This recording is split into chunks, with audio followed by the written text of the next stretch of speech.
So today I want to talk about a couple of common mistakes I see advisors make when building and operating an advisory business. And I've seen the same stuff across every channel. So it's not unique to just solopreneur advisors building their own RIA. I've seen this folks building within an institution or a broker dealer.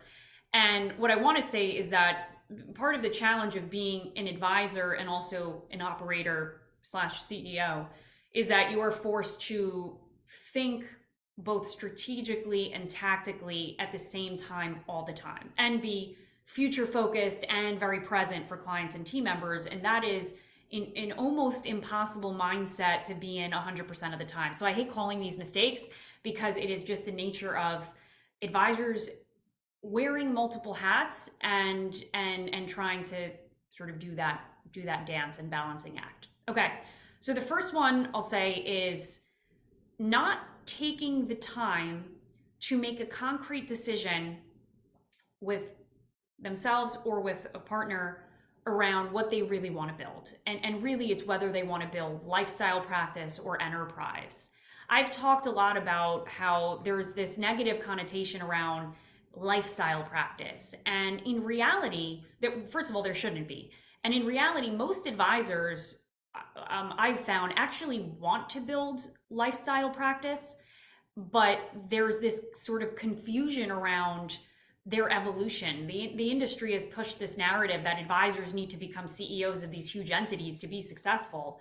And the reality is that if you've never taken time to really decide for yourself which path you want to take, the initiatives that you're going to focus on, the decisions that you're going to make throughout the year and year after year are going to be very different depending on which you're trying to build.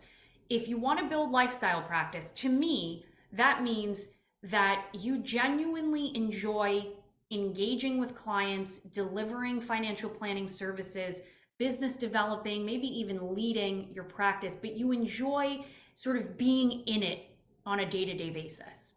If you are building enterprise, and I hear a lot of advisors tell me this, we want to build a firm where other advisors are joining us. And so that's great. That also indicates that at some point you are either stepping out of the role as advisor or you are hiring C-suite executives to operate the business. And so those are and theoretically you're making yourself at some point less relevant to the business. So neither one is correct or incorrect, but the path that you choose is going to dictate the decisions that you make, as I said. And so what I see a lot of times is advisors will actually really deeply want sort of lifestyle practice. And lifestyle practice, in terms of the decisions you're making, you're really focused on cash flow, maximizing your income, maximizing your time with the types of clients you want to be focused on, so quality over quantity. Enterprise, you're really focused on driving the enterprise value of the firm for the benefit of all, let's say. And so what I see a lot of times is advisor wants lifestyle practice, but they're sort of being pushed to build enterprise because that's what's drawing them as an entrepreneur. And then all of a sudden, a couple years in, they're realizing that they are not 100% sure how to scale.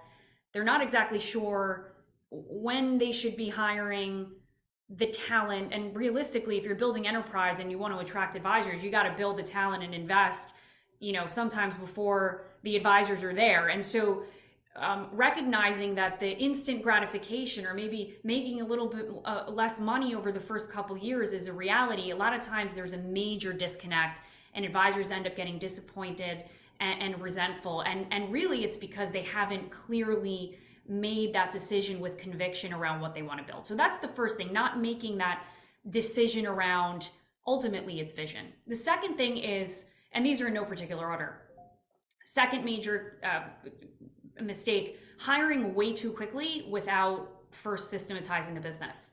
I've said this before, I think most practices in our industry are, I know they are overstaffed. Realistically, with the technology available to us today, and if you are institutionalizing investment management, which I am a big proponent of, in other words, you're not creating a different model for every single client that comes in the door, One lead advisor in-house and one, we'll call them service advisor, should be able to manage a practice of, north of 150 relationships, assuming there's also the leader rainmaker at the top. And so a lot of times what happens is the minute somebody feels as if they're at capacity, or something falls through the cracks, or the advisor feels like they don't have, they're spinning their wheels, the inclination is to hire.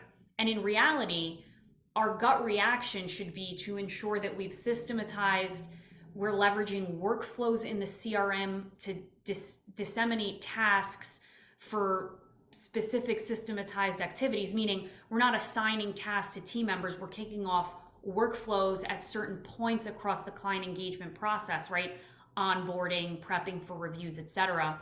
We're leveraging, especially our portfolio management technology, as much as possible. We've integrated all of our tech so that we're only entering data one time and it flows across. So if we don't do those things first, we're always going to end up feeling like we need to hire. And eventually what's going to happen is we're going to start feeling as if our margins are shrinking and we're not going to really understand why. So that's the second thing, hiring way too quickly and unnecessarily. The third thing, overspending on marketing. Now, this may seem a little bit counterintuitive, but I've seen advisors put a tremendous amount of attention and focus and dollars into website, into bringing on these, ghost writers to help them create content. And I've heard of advisors, spending $6, $7, $8, $10,000 a month and immediately wanting the ROI and very quickly getting frustrated at the fact that they're not seeing ROI on their spend. And so maybe the mistake isn't necessarily overspending on marketing, but the mistake is, I think, misunderstanding what marketing actually means to their business. And I would like to see advisors spend a lot more time identifying what their unique voice is. Creating content doesn't have to be recording TikTok videos. Creating content could be you as the established advisor working with this book of clients for 30 years, sending out a State of the Union letter to clients once a month where you're reflecting on the industry and the business and you're engaging with clients. So thinking differently about how you're creating interest, attention, community around your brand is really important. It's I would say it's much more worthwhile. It's more worthwhile, I guess, to spend time engaging more with clients in a way that's maybe different, right? Like maybe you're hosting small study groups with your clients, maybe you're getting a couple of couples together versus paying to have somebody ghostwrite articles that you're going to post on LinkedIn. So that's the third thing.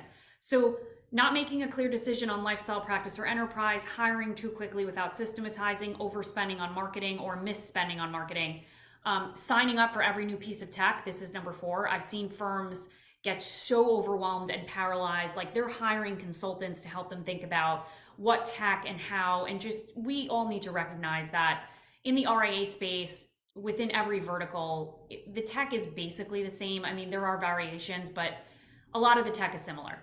And so in many cases, you kind of only need the core. You need the CRM, you need the portfolio management software, and you're going to get the account opening stuff with your custodian, and you need the financial planning software. And great, there are amazing add-ons like Holistiplan and Riskalyze, but get your core down first, get used to that, and then add from there as you get acclimated. The last thing I'll say is, and maybe the biggest one, overthinking roles on their team, and I'd say / having advisors on their team wear multiple hats. So advisors, number one issue I would get hired for as a consultant was advisors struggling with the associate advisor or lead advisor hire on their team. And I've seen a lot of advisors be obsessed with this idea of bringing in another advisor, right? But we want another advisor with a book of business and they need to be a revenue generator. And then there's this weird sort of dance between, is the advisor advising those clients, are they rainmaking, expectations are off, and the reality is this goes back to the first point. Understanding your powerful role on the team is critical. If you have been the rainmaker traditionally, the most important thing you could do is create capacity for yourself. Hire people to come in. And by the way, if you're playing the long game, yes, you may take a loss on their role for the first couple years. But the most important thing you could do is bring in people to manage client relationships. I understand everybody sort of wants to be in the inorganic growth game, but if your objective is to build this comfortable boutique lifestyle practice and continue to create capacity for yourself, then you got to rethink the way in which you're thinking about other advisors on the team. And at the end of the day, you need to separate out the service work, like the pure operational investment ops service work, the stuff that we centralize and handle at Journey, from the planning work and the engaging and the communication. Those are the things that should be separate.